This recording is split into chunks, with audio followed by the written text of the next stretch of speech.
Hi, I'm Jim. And I'm Becca. And we are professional Englishists. Alright, I want to start today's show by talking about LeVar Burton. You probably know LeVar as either Geordi LaForge on Star Trek The Next Generation, or as the host of Reading Rainbow. When I was a kid, Reading Rainbow was a really big part of my childhood, and it really got me excited about books, which is sort of the show's goal. I adored Reading Rainbow as a child, and I was a huge fan of Next Generation. So as a kid, I actually wrote LeVar Burton a letter, and he wrote me back a handwritten letter and gave me a photo. So I have adored LeVar Burton ever since. The show went off the air in 2009, but Burton bought the rights to the show and has since made an iOS app. So if you have an iPad, you can get this app.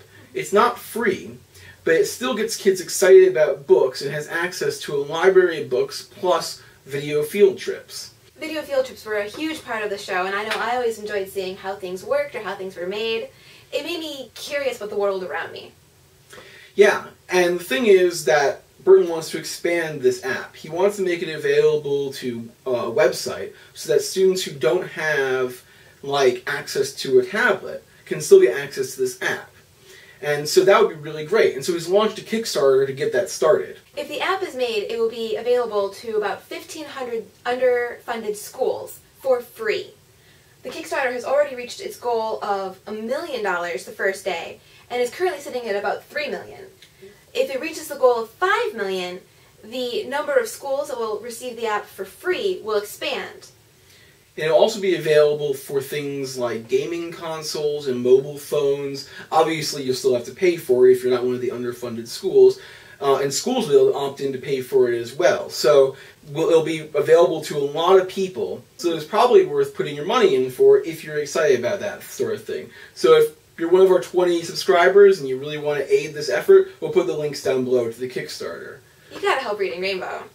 And to that point, we're going to theme this show as sort of a Star Trek theme in honor of LeVar Burton. We're going to talk about three aspects of commas today, but we're going to start with absolute phrases.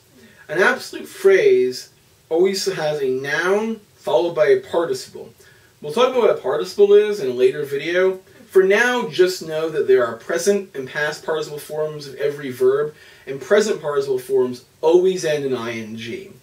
The point of an absolute phrase is to modify an entire sentence, and it's always followed by a comma so that you know where the absolute phrase ends and the rest of the sentence begins. Let's look at an example of an absolute phrase now. The mission finished, the Enterprise returned to Federation space. Here, their mission finished is an absolute phrase. It modifies the entire sentence that follows it, because it gives the reason for why the Enterprise is returning. It includes a noun, mission, and a participle form verb, finished. We can also do this with present participle verbs. His visor having malfunctioned, Geordi was once again unable to see. Having is a present participle verb. Once again, the entirety of the absolute phrase modifies the sentence, because it gives the reason why Geordi was unable to see.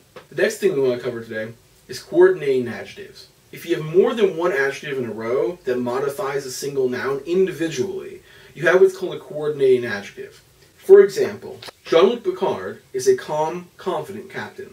Here we have two adjectives, calm and confident. They both modify the noun captain, but they do so individually. Picard is both a calm captain and a confident captain.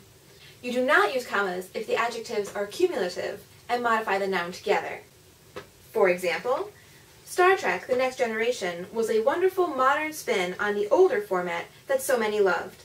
The cumulative adjectives are wonderful and modern, and they modify spin, but they do so together.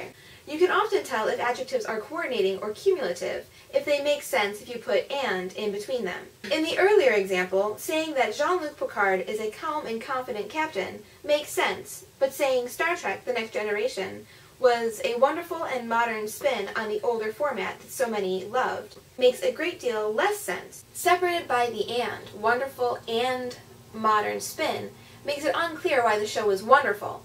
If you stack them, because they're cumulative, a wonderful modern spin, wonderful actually enhances modern, so we know that it is wonderful because it is modern.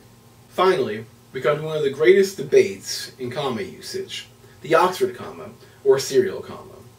Now you probably know that if you make a serial list, you put a comma between each item in the serial list up until the last two items. and then you always end it with and then the final item. Where the debate comes in is whether or not you put a comma before that and.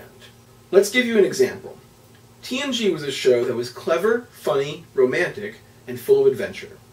We have a serial list here that includes clever, funny, romantic, and full of adventure. Whether or not you put a comma before and is your own stylistic choice, unless you are sticking to a particular writing style. If you are, here's the breakdown. APA, MLA, and Chicago styles put the Oxford comma. AP, the style that news writers use, does not. Personally, I put it in because it tends to avoid confusion. But if you're a journalist major, remember that they do not use it in journalism. We have a little bit of comma stuff to talk about still. I think we're just going to put it in the next video along with what we actually want to talk about in that video, just to finish things up so that you have a full sort of comma lesson. So bear with us for one more video, and I hope that you're not getting too bored with this. The next video will have more than just commas. Yeah. So, once again, as always, if you liked the video, please click like. If you want to subscribe to the channel and you aren't already, click subscribe. Favorite the video if you want to show even more support, and we'll see you next week. Bye. Bye.